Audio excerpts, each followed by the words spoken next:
Hey everyone, I'm Mike from My Travel BF here, and I'm here today to talk about 6 reverse culture shocks that we experienced when we went back to the US after living abroad for 10 months.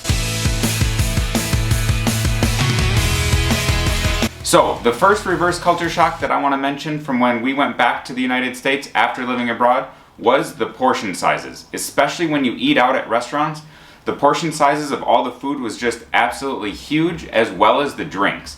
I mean, the supersized sodas, just the amount of food you got at a meal was a lot bigger than what you get here in Spain. It really caught us off guard, even though that's something we were used to. But one good thing about it in the US is that it's much more common to be able to get a doggy bag versus in Spain. So you can take those leftovers to go a lot easier in the US than you can here in Spain. Alright, reverse culture shock number 2 of going back to the US is that you need a car to do almost anything. Obviously, this is outside of most major cities where you can get by with public transit or walking. But where our parents live in the suburbs and where we stayed while we were back home, you need a car to get almost anywhere. Whether that's to go out to eat, to get to the grocery store, to go meet up with friends, you need a car. It's simply a part of life that you need to be able to get around anywhere. In some of the places where our parents live, you can walk for 15 minutes and you're still just in single family housing and you haven't even seen anything other than houses.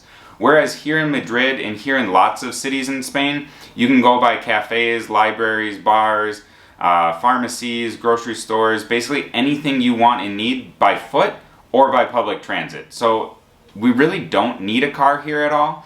And in fact, here in Madrid, it would be more difficult where we live to even have a car. So the fact of even needing a car back in the US was a big culture shock to us. So moving on to culture shock number 3, it's that English was spoken everywhere. Now, this one might sound a little bit silly because obviously we know English is spoken everywhere in the US, we grew up there, it's our first language, but after going out to eat in Madrid or just simply doing daily errands, we got so used to hearing Spanish from a server, for example, or when asking for something at a store, that when we went to the US, having the server come up and ask us if we want a refill of water or how our food's tasting, anything like that, it kind of caught us off guard because we were expecting Spanish rather than English. So again, this one might sound kind of silly, but just hearing English everywhere was a little bit of a reverse culture shock for us.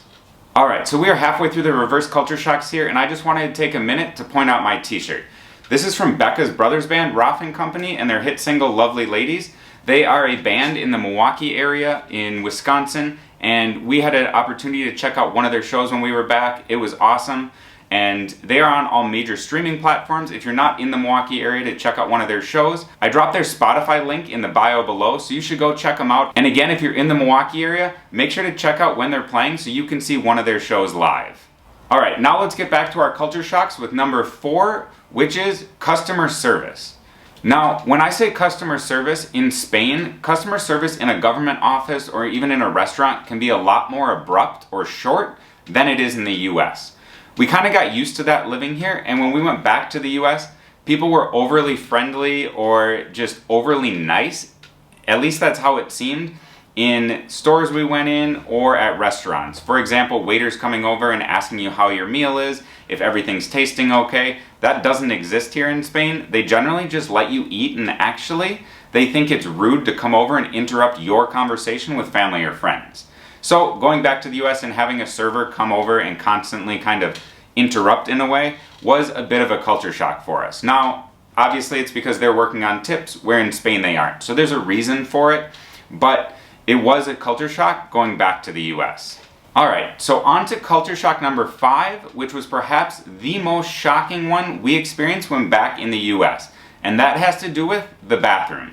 In a public bathroom, when you go into a stall, close the door and sit down, in the US there's actually a little crack between the door and the wall where the person inside can see out and people outside can see in. It's a little weird and creepy because in Spain, the door and the wall are actually completely flush, so neither the person on the inside can see out, nor can the person on the outside see in.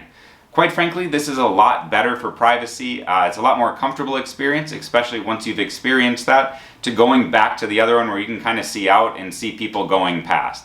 It's a little weird, but it was a culture shock that we definitely didn't expect when going back to the US. Okay, so before I get to culture shock number 6, I just want to say if you're liking these videos about local experiences here in Spain, as well as what it's like living abroad as an American, make sure to like, comment, subscribe, and check out our other videos when you're here, because that really helps us out as a channel so we can keep making videos like this and showing you what it's like living abroad as an American, as well as a bunch of local experiences we have when traveling.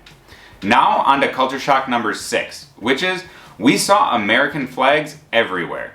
Now, given we were there the week before the 4th of July, so there's obviously going to be more American flags than there would be on a normal basis.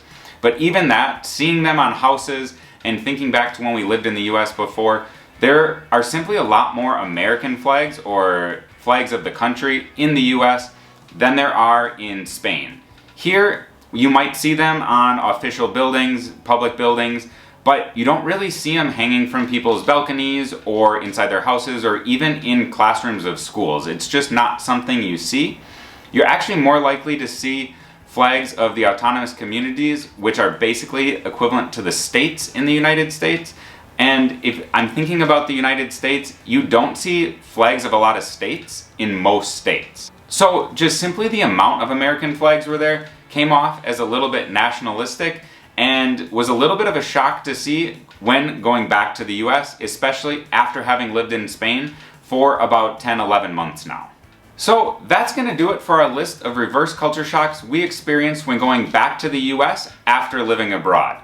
Remember, if you like this video, like, comment, and subscribe, and we'll see you over at our other videos. Bye!